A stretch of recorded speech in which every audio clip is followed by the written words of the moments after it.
I want to differ very radically from what seems to be the general view. My view is I am suspicious of people whose main background come from commercial banking. Because central banking is about policy.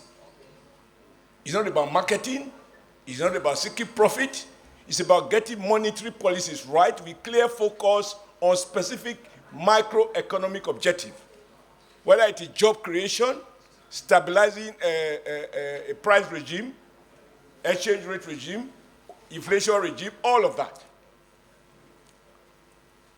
When listening to the CVs, people who have managed banks that have gone into liquidation, that cannot be used as positive in their favor. The truth has to be told. I am not suggesting that any one of them is responsible. I'm saying a doctor who parades the number of people who died under his care cannot forward that to me as a CV for me to appoint him as a Surgeon General. I just need them to take note of that. That what we do in our small places of work, whether they survive or fail, goes to our credit or discredit. So they should take note. However, sir, I think at the heart of our problem, and I need their views on this, is that the immediate past management of the bank emphasized their autonomy. But in the real world of macroeconomic management, every agency's activity rub off on another agency. There can be no autonomy from monetary authorities such that they do not interface with the fiscal authority.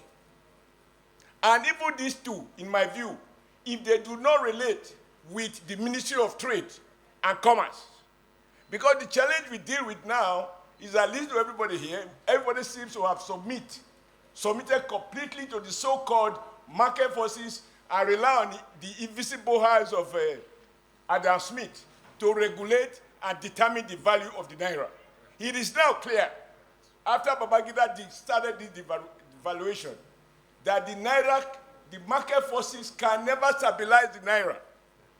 The state must intervene. Interest rate cannot be at 20%, 25%, and you are expecting the manufacturing sector to grow that require long-term investment, or investment that require long-term gestation period, borrowing at 20%. Even if you are a drug dealer, you will find that those dealing with drug in some other part of Latin America will be more competitive.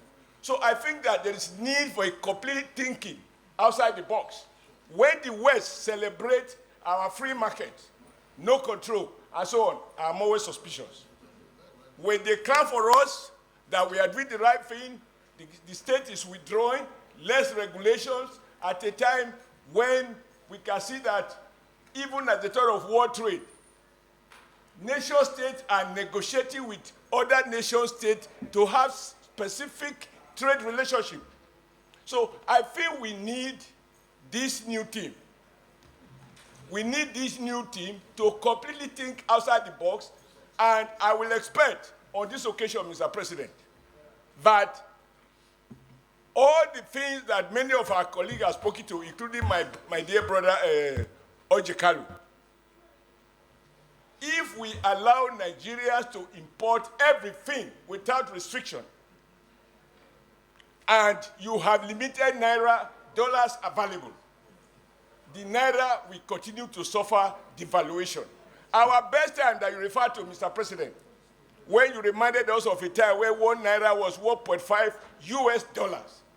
I was a very proud worker in the Texas factory. In those days, government ordered a policy of backward integration, prohibit manufacturers from importing certain items. Even some textile fabrics were prohibited because the game of competition presupposes equality and a level playing field. You cannot ask a featherweight champion to go and engage a heavyweight champion in the name of competition. Nigeria needs specific tools to protect industries at home and not pretend that a man with one leg can compete in a race with a man with two legs. We need a complete radical shift. We don't need the West to clap for us We need Nigerians to clap for us. So I want these bankers, Cardoso, I've heard you very much. When I was in trade union, we trouble each other somehow when you were in Lagos. And even now, we trouble you. So that this president succeed, we need to keep interrogating our assumptions and ensure that we are not copying Washington, all this international finance capital. It is their interest. There is no such thing as common interest. So, Mr. President, I thank you for allowing me to talk this much, because if this president is going to deliver on the renewed hope, it must devise new tools away from invisible market to visible hands that can be held responsible and accountable for our collective future. Thank you, sir.